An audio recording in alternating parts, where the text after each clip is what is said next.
Hello बच्चों, let's read the question. The question says that match list 1 and list 2। हमें इसमें दो list दे रखी है, दो कॉलम दे रखे हैं, उसमें कुछ ऑप्शन दे रखे हैं और हमें सही सही मैच करना है। सो हमारा फर्स्ट ऑप्शन है कोहेशन। कोहेशन की प्रॉपर्टी है, मोस्टली जाइलम में हमने पढ़ा है कि जब वाटर मॉलिक्यूल मूव करता है सो बीच में कहीं ब्रेक नहीं आता है।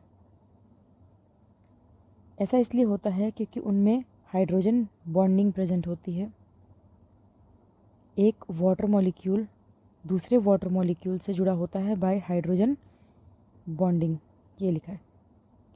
इसी प्रॉपर्टी को कहते हैं कोहेशन। इसी वजह से जब जाइलम में वाटर मूव करता है तो कहीं ब्रेक नहीं आता है, कॉन्टीन्यूटी बनी रहती है। सो ऑप्शन मैच कर लेते हैं। मोर अट्रैक्शन इन लिक्विड फेस, नहीं ऐसा कुछ नहीं है। Mutual attraction among water molecules, ये सही लग रहा है। सो पी का ऑप्शन हो गया सेकेंड, जो कि हमें ऑप्शन ए में अवेलेबल है, बी में अवेलेबल है, सी में फोर्थ बता रहा है, यानी अट्रैक्शन टुवर्ड्स पोलर सर्फेसेस, नहीं ऐसा कुछ नहीं है। थर्ड भी नहीं है, लिक्विड फेस में वाटर लॉस। सो हमारा ऑप्शन सी और ऑप्शन डी तो हो ही नहीं सकता। उसके बाद है अडेशन। अडेशन की प्रॉपर्टी भी हमने जाइलम में अच्छे से देखा था कि जब भी वाटर मॉलिक्यूल ऊपर मूव करता है सो उसकी स्टिकिंग होती है जाइलम के सरफेस से। ये जाइलम है, इसके सरफेस से स्टिक कर जाता है वाटर मॉलिक्यूल और इस वजह से कॉन्टीन्यूटी ब्रेक होती है। अगर कहीं बाय मिस्टेक कोहेशन की वजह से ब्रेक आ भी गया तो भी कोहेशन एंड अडेशन साथ में कॉन्टीन्यूटी को मेंटेन कर जाते हैं। ऑप्शंस मैच कर लेते हैं। हमारा सेकेंड ऑप्शन तो अब फर्स्ट के लिए हो चुका है। सो अट्रैक्शन टुवर्ड्स पोलर सर्फेसेस, ये ऑप्शन सही है। या फिर इसको ऐसे भी बोल सकते हैं कि दो अनलाइक मॉलिक्यूल्स का अट्रैक्शन भी होता है अडेशन, क्योंकि एक वाटर मॉलिक्यूल है, एक जाइलम की सरफेस है। सो अनलाइक मॉलिक्यूल्स हो गए, इनके बीच में अट्रैक्शन। बट इस क्वेश्चन के लिए हमारा क्यू का आंसर हो गया फोर्थ। यहाँ फर्स्ट बता रहा है मोर अट्रैक्शन इन लिक्विड फेस, ये आंसर गलत है। सो ये आंसर हमारा नहीं हो सकता ऑप्शन ए। सो हमें अल्टीमेटली हमारा सही आंसर मिल चुका है, दैट इज़ ऑप्शन बी।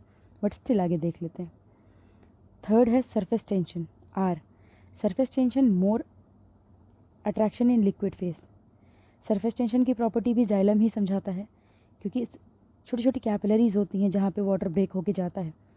बड़ी ब्रांच से फिर फर्दर सब डिवाइड होकर छोटी छोटी कैपिलरीज होती है बहुत स्मॉल डायमीटर की, उसके अंदर भी प्रॉपर वाटर मॉलिक्यूल की कंटिन्यूटी रहती है। इसका रीज़न है क्योंकि सरफेस टेंशन होता है, पीछे से पुश लग रहा है, इस वजह से प्रॉपर मेंटेन हो रखा है। So more attraction in liquid face, R का फर्स्ट। एंड उसके बाद बचा है गटेशन। गटेशन ऑप्शन एक ही बचा, water loss in liquid face. Although guttation क्या होता है, सो यहाँ पे जब रूट्स वाटर अब्जॉर्ब करती हैं, ये रहा प्लांट की लीफ, यहाँ पे होता है ट्रांसपिरेशन। स्टोमेटाज होते हैं यहाँ पे लोअर सरफेसेस पे या फिर अपर एंड लोअर दोनों, डिपेंड करता है कि प्लांट मोनोकॉट है या डाइकॉट। मोनोकॉट होगा तो आइसोबाइलेटरल लीव्स होती हैं, यानी दोनों सरफेसेस पे स्टोमेटा होते हैं। अगर डाइकॉट की लीफ होगी तो केवल लोअर सरफेस पे होंगे। सो यहाँ से वाटर अब्जॉर्ब हो रहा है, यहाँ से ट्रांसपिरेट हो रहा है, यहाँ से अब्जॉर्ब हो रहा है, यहाँ से ट्रांसपिरेट हो रहा है। सो जितना आ रहा है उतना जा रहा है, तब तक कोई दिक्कत नहीं होती है। बीच में जितना कंज्यूम कर रहा है वो कंज्यूम करता है, बाकी ट्रांसपिरेशन के थ्रू निकाल देता है प्लांट। बट कंडीशन तब बनती है जब प्लांट अब्जॉर्ब बहुत ज़्यादा कर रहा है, कंज्यूम करने के बाद ट्रांसपिरेट भी कर रहा है, लेकिन इतना ट्रांसपिरेट नहीं कर रहा है जितना उसकी बॉडी में स्टोर हो जा रहा है। इन द सेंस कि बहुत ज़्यादा प्लांट अब्जॉर्ब कर रहा है, ट्रांसपिरेशन बहुत कम कर रहा है, और प्लांट अपना जो कंजम्पशन है वो पूरा करने के बाद भी प्लांट में वाटर बचा रह जा रहा है, वो भी काफ़ी ज़्यादा। तो एक टाइम ऐसा आएगा कि प्लांट अब इससे ज़्यादा वाटर अपनी बॉडी में स्टोर नहीं कर पाएगा। तो क्या होगा, वहाँ पे हाइडाथोट्स नाम का स्ट्रक्चर होता है।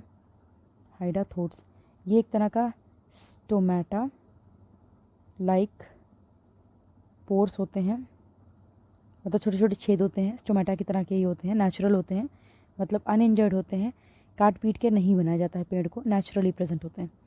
इन्हीं हाइडाथोट्स में फिर रसा रसा के पानी गिरने लगेगा। जनरल लैंग्वेज है Rasana.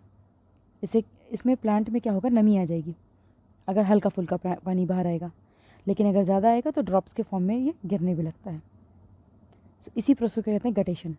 So water loss in liquid face. So third answer हमें एस का हमें मिल चुका है, ऑप्शन थर्ड। इस क्वेश्चन का सही आंसर हमें मिल चुका, that is option B. Hope you understood the problem. Thank you.